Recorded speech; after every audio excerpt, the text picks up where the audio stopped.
During the Hijrah, and just before they get to Quba, just before Madinatul Munawwara, Rasulullah sallallahu alayhi wasallam and Hazrat Abu Bakr radiyallahu ta'ala anhu, they stop off at a place, at a small hut, at a small house, on the rural, in the desert, middle of the desert. This house belongs to Umm Ma'bad and Abu Ma'bad al-Khudai. They go into the house and they speak to Umm Ma'bad. They say to her, "Oh, old mother, is there anything to eat or drink?" Umm Ma'bad, she says that my husband has already gone. She has already gone away and taken all of the milk-giving animals with him to go herding. Hazrat Abu Bakr and Rasulullah notice a small sickly goat to the corner. Rasulullah points to it. Abu Bakr as-Siddiq radiyallahu ta'ala anhu, he says, "Oh Umm Ma'bad, is that goat available to obtain milk from it?" Umm Ma'bad responds, "This goat is too weak and it is too young to give milk." Regardless, Abu Bakr goes and brings it towards Rasulullah sallallahu alayhi wasallam. Rasulullah takes his blessed hands, daste Mubarak, and rubs it on the stomach of the goat. The udders fill with milk. And Rasulullah says to Ma'bad, "Bring me all of the containers in your house." All of the containers are brought, and one by one, Rasulullah fills the containers, all of the containers of Ma'bad with milk. They drink and Ma'bad drinks. And after a little bit of a rest, Rasulullah sallallahu alayhi wasallam and Abu Bakr as-Siddiq radiyallahu ta'ala, they depart from the house of Ma'bad. Time elapses, and the husband of Ma'bad, Abu Ma'bad, now enters. And Abu Ma'bad, the moment he enters his house, and he says, "Something's wrong. There is difference within the air. The smell of my house is different. The ronak, the light of my house is different." He says to Ma'bad, "Oh my wife, who has entered into my house?" Now I like to think that Ma'bad was so in awe of Rasulullah sallallahu alaihi wasallam that she didn't even ask his name. So she says the first thing that comes to her mind, she says to her husband, "Mubarak has come to our house. Blessings has come to our house." Abu Ma'bad says, "And what does Mubarak look like? What does Mubarak look like?" She recites a very famous nasheed. She says, "Ra'aytu rajulan ظاهر الوضاء أبلج الوجه حسن الخلق لم تعبه ثجلة ولم تذربه سعلة وسيم قسيم في عينيه دعج وفي أشفاره وطف وفي صوته صحل وفي عنقه سطع وفي لحيته قصاصة أحور أقهل أزج أقرن إن سمت فعليه الوقار وإن تقلم عليه البحار أجمل الناس وأبهاهم من بعيد وأحسنهم وأجملهم من قريب حلو المنطق." She says, "Ra'aytu rajulan." The moon, it was as if the full moon dressed itself and came down to greet us.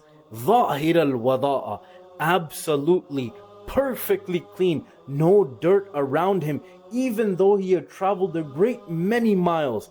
أبلج الوجه, luminous, radiant face. حسن الخلق, handsome disposition. لم تعبه ثجلة, he did not have a protruding stomach. ولم تذربه سعلة, nor did he have a disproportionately small head. وسيم, proportionate and delicate.